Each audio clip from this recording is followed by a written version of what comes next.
what's significant about the Audubon Ballroom. So Malcolm X got killed. Like, you gotta kind of slide it in, and that's what, you know, we talk about Reaganomics, all of that stuff when it came to hip hop, and, you know, kind of get the fear of, well, did you know that New York City public school system, they took all the money out of art program for schools, but they spent $12 million on dogs to put them in by the subway so kids won't paint on the walls. So you don't want to paint in schools, but when they go graffiti on the subway, you're going to spend $12 million in dollars. Right? So, you know, you got one kid, yeah, man, that's messed up, man. That's how you got to do. You got to move them like that. And so that's what we did for the class all the way to the day Biggie died. So that's the way you can kind of tie it. I mean, it's been done before. Spike Lee did it. Different World did it.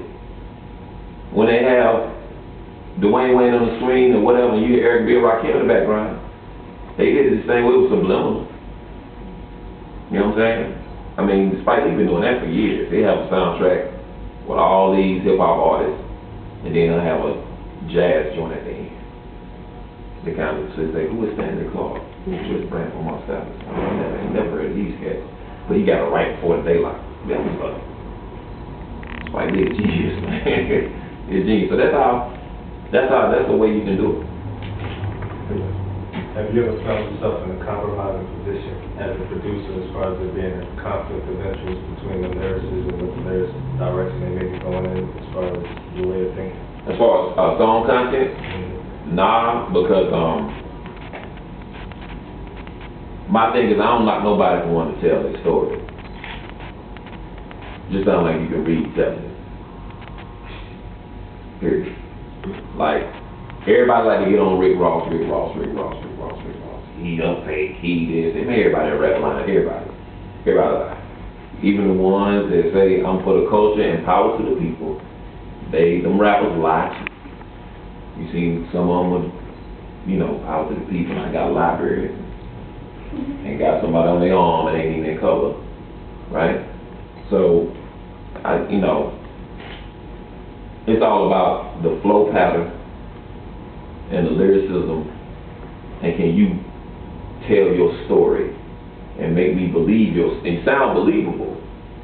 You know what I'm saying? I mean, perfect example of that is Mobb Deep. The Infamous is a classic record, right? You know, but it was murder, death, kill on that album. Murder, death, kill, sex, drugs, murder, death. I mean, their first 3 albums was Infamous, Hell on Earth, Murder Music. That's their first 3 records. But we like to jump up and down on Rick Ross. Leave that man alone, man. That man's putting out the most incredible music right now that we need for him to put out. Because the truth be told, Maybach Music 3, Super High, like those records, they help cats like me, because that puts music like that in the mainstream to make a 12-year-old say, God, this sounds good. So when everybody else start making music that sounds like that, it helps them out, right? So I don't have any problem with any rapper want to tell their story, man. No matter what, you want to tell it, you from the hood, tell it. If you want to, you know, you light up trees and burn incense, tell it. But be able to do it in a skillful manner, telling it. I like murder, death, kill rap. I like that rap. I don't think, you know, it's just, you know, suitable for all children to hear, right? But I mean, you know, that's a part of hip hop too. There's a heaven and a hell. That's a part of hip hop too. I like that, man. You know, my Prodigy, I don't want him to talk about nothing else but smoking somebody. Do anybody want to probably do a love album? No? I don't want him to do nothing else.